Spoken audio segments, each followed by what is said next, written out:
Halo, we back again guys. Assalamualaikum. Hai. Assalamualaikum. Ya, Sambil minum. orang Indonesia, kami kembali lagi dengan kita bilang lah ini sesi terakhir ya. Yap. Konfirmasi. Alhamdulillah terakhir. Karena kalau nggak habis-habis ngomongnya, sayang baterainya ntar ya. Ya, enggak kalau kita selesain sekarang biar ada next time-nya Nah, kita ada project interview lagi ada gini. project lagi. Karena ini kan Ditunggu ya. nilai project ini miliaran ya. Bisa beli mobil ya. Percaya nggak percaya? Tadi kan kita udah banyak ngomong kan masalah Panjang lebar kita udah ngobrol. kenapa Firman tertarik, Benar. terus apa yang Firman lakukan, ya, terus apa pencapaian-pencapaian, ya kan. Nah, saya penasaran nih, pingin tahu dari semua hal yang Firman lakukan itu kan mungkin ada tuh Oke. yang apa ya, nilai-nilai atau falsafah hidup yang Firman miliki. Ya. Biasanya nih pengalaman saya, falsafah itu sesuai umur juga berubah. Semakin meningkatnya usia, Ya. kita akan berubah lagi lebih baik. Kalau saya bilang lebih baik. Insya Allah memang harus lebih baik ya. Amin. Nah, kalau boleh Firman bagi di sini, kira-kira apa tuh falsafah hidup Firman tuh? Bisa jadi falsafah itu awalnya seperti ini, kemudian sesuai berjalan waktu seperti ini, atau emang nggak berubah-ubah? Atau gimana? Jadi kalau ngomong dari awal, dari masa remaja, masa dewasa muda, sampai masa dewasa yang saya anggap saya udah punya cukup sikap yang saya bilang saya udah ada di jalur yang baik gitu. Contohnya adalah sebenarnya banyak sih contohnya dalam hidup kayak cobaan. Kita hidup di masa konflik, Ya, kita hidup di masa bencana alam segala macam. Ngelihat orang yang kehilangan orang tua, ngelihat orang yang nggak punya cukup uang untuk pendidikan, tapi di saat kita punya dibiayai sekolah, tapi kita macam-macam gitu. At the end, pada akhirnya kita sadar gitu.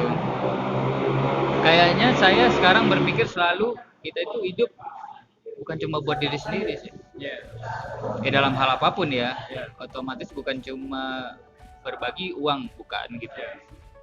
Sekarang paling enggak saya semakin sedikitnya teman, semakin saya pingin punya Semakin sedikit teman, maksudnya gimana nih?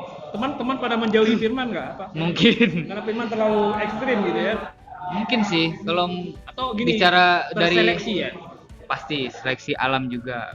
Kalau saya mungkin orang sekarang semua senang kalau dikatakan ngomong yang jujur dong, Nah, ngomong yang benar apa adanya dong. Tapi pada nyatanya orang kalau kita ngomong kenyataan yang jujur, mereka nggak terima gitu. oh gitu. Ngerasain nggak sih? Pasti ngerasain kayak gitu. Jadi panjang sih kalau ngomong masalah tahap-tahap hidup. Sampai pada ada satu titik itu saya berpikir saya ada uang, saya bisa pergi liburan, saya bisa beli slot lari kalau sekarang beli apapun gitu.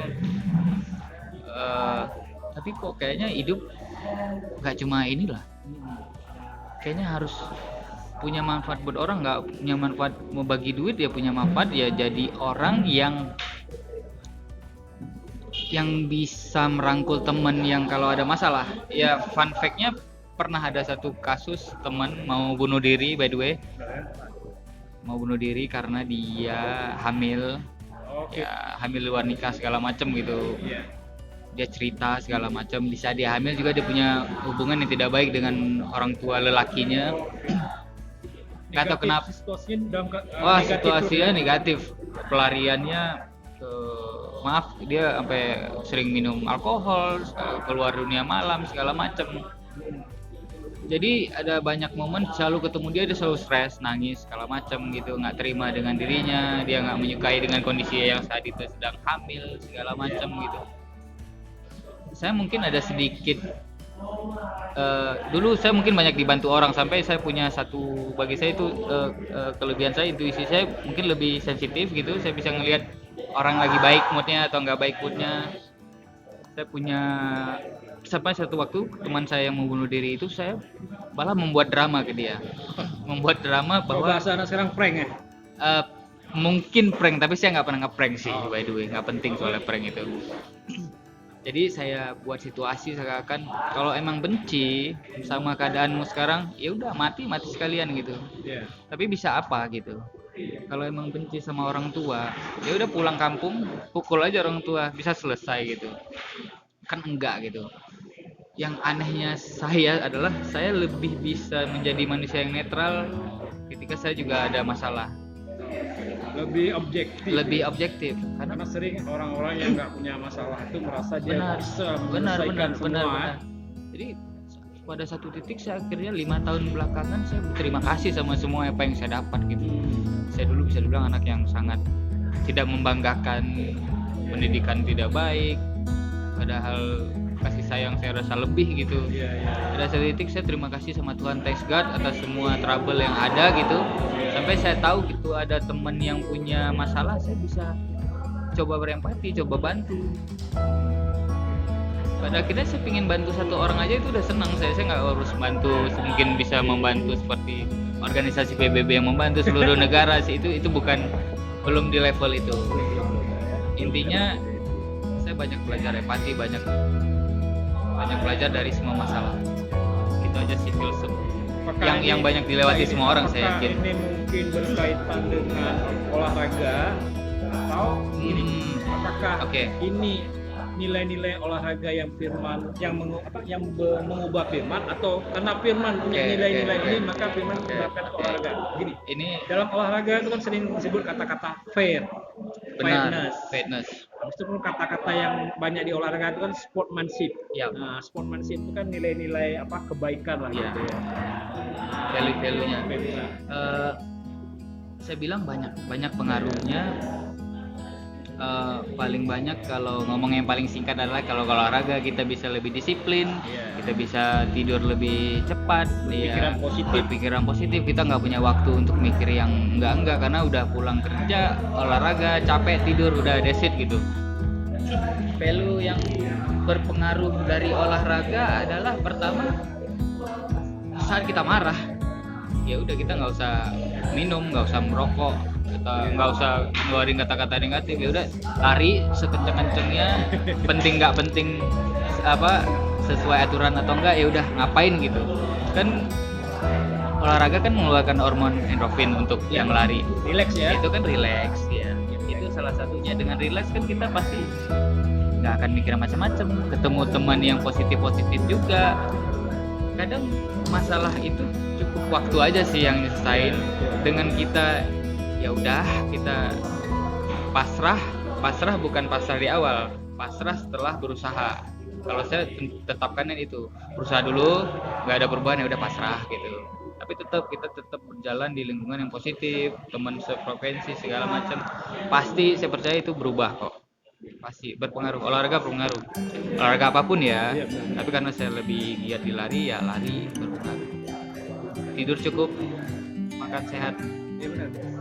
Kan kalau dulu zaman-zaman kita sekolah dulu kan ada satu ungkapan, di dalam tubuh yang sehat Ya, terdapat jiwa yang kuat. benar. Tapi belakangan ini saya pikir gini, itu bolak-balik lah. Artinya kalau jiwa Nggak kita semua cocok di semua orang ya. Nah, Konsepnya baik tapi artinya jiwa yang sehat juga tubuh bisa sehat gitu. benar. Maksudnya kayak tadi, dengan kita olahraga kita sehat, jiwa Iya, kita iya, sehat. iya. Atau jiwa kita sehat, di dalam tubuh yang sehat ya. Ya, di dalam tubuh sehat pasti ada jiwa yang kuat sih. Itu banyak dipakai zaman kita sekolah Ya, Mas. atau zaman mas sekolah. Iya. Zaman Ya, abang kita sekolah. nggak beda-beda jauh ya. Oh iya, kita beda 2-3 tahun aja Iya. sih. Jadi intinya seperti itu sih. Konsep yang dulu dipakai ya sekarang juga akan masih cocok. Sekarang. Pada dasarnya kan konsep-konsep itu universal ya. Ya, konsep itu universal ke segala bidang sebenarnya. Tergantung kita, kalau nggak mau diaplikasikan juga nggak ada guna kan. Begitu ya orang Indonesia. Ya, Selama kita punya nilai-nilai hidup yang positif, aura positif ya, vibrasi positif, jangan corona positif ya. pahit-pahit ya, jangan sampai. Intinya yang positif-positif, mudah-mudahan teman yang nonton bisa ngerti, bisa kalau mau bareng-bareng berkembang jadi yang lebih positif, ayo bareng-bareng. Oke. Nih, ada rencana bikin apa nih di Aceh nih? Kira-kira. Sebenarnya komunitas lari yang lebih independen, kita bawa nama Aceh segala macam dengan latihan yang lebih serius. Kalau cuma kumpul-kumpul seminggu sekali ya nggak apa-apa, tapi kalau kita bisa buat lebih serius, kita siap kalau ada event nasional, salah satu dari kita bisa punya waktu yang baik. Mungkin nanti dari Aceh juga kayak di Jakarta kan mereka akan mensponsori pelari yang punya potensi, pelari yang bisa memberi influences yang baik, memberi dorongan untuk membuat yang lebih baik. Gak ada salahnya. Semoga Aceh, ayo iklan-iklan di Aceh buat pelari, tapping aja kita siap kok. Oke, orang Indonesia. Yap. Setelah video ini nanti ke depan kita coba langsung ya. Ya. Bikin video Firman sedang lari. Bersama Bang Nijar ya. Kita lari. Mudah-mudahan saya sanggup lah. Amin. Kita sekalian ngobrol-ngobrol juga. Mungkin ada yang mau drop tanya apa yang mungkin kalian pingin tahu dari kita, dari olahraga apapun, kita coba jawab kalau kita bisa. Silakan aja tulis Ya. di komen. Komen below kalau kata Halilintar. Komen below guys. Mungkin kalian pingin tahu atau pingin punya teman yang hobinya Benar. sama, ya. Cari teman yang sefrekuensi, sehobi akan lebih menyenangkan dan bisa membuat kita lebih cepat berkembang sih kalau menurut saya. Jadi silakan nanti komen ya. Ya, komen. Komen. Mungkin ada dari teman-teman spesifik di Loks Mame kita mau olahraga bareng, bisa aja komen. Nanti paling Bang Nijar bakal drop IG atau nomor telepon saya di deskripsi. Oke, orang Indonesia. Bye. Terima kasih. Thank you guys. Bye. Assalamualaikum. Assalamualaikum.